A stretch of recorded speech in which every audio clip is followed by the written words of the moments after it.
বসে আছি, মামা বলল কি যে কিরে খাবি না? আমি বললাম যে মামা খেয়েছি, তোমরা খেয়ে নাও। তারপর মামা খেয়ে দিয়ে অফিসে চলে গেল। আমি এতগুলো কাপড় ভেজালাম আজকে ধোয়ার জন্য। বেশ খানিক্ষণ পর কাপড় চোপড় ধুয়ে ছাদে শুকাতে দিয়ে আসলাম। ছাদে যখন গেলাম তখন খেয়াল করলাম যে কেউ আশেপাশে আমার আছে, মানে কেউ আশেপাশে থাকলে টের পাওয়া যায়, হাঁটাহাঁটি করলে বা পায়ের শব্দ বোঝা যায়। তো ওই দিনকে থেকে কেন যেন একটা পায়ের শব্দ আমি টের পাচ্ছিলাম। আমার আশেপাশে কেউ আমাকে ফলো করছে, আমাকে দেখছে।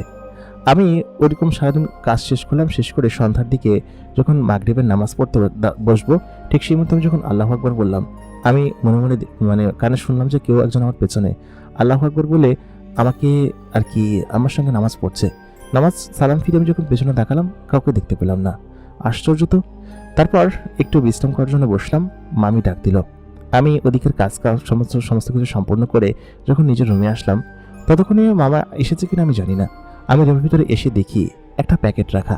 প্যাকেটটা বেশ অদ্ভুত, এরকম প্যাকেটের আগে আমি কখনো দেখিনি। খুব পুরাতন এবং খুব অদ্ভুত রকমের প্যাকেট।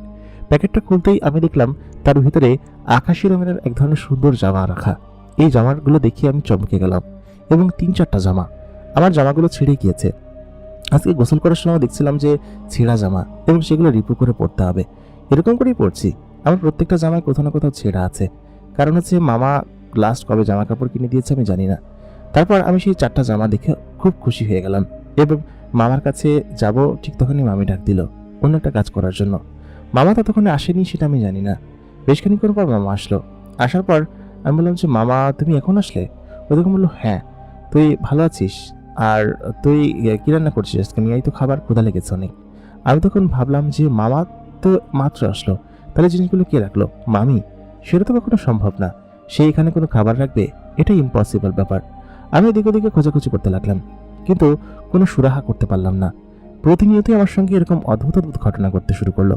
যেমন সন্ধ্যা হলেই কোনো না কোনো খাবার আমার টেবিলের উপর রাখা থাকতো, এবং সেই টেবিলের ওপর থেকে আমি সেই খাবারটা ধরলেই মানে গরম পেতাম আর কি। মনে হচ্ছে যে কেউ একজন মাত্রই রেখে গিয়েছে চুলা থেকে উঠিয়ে।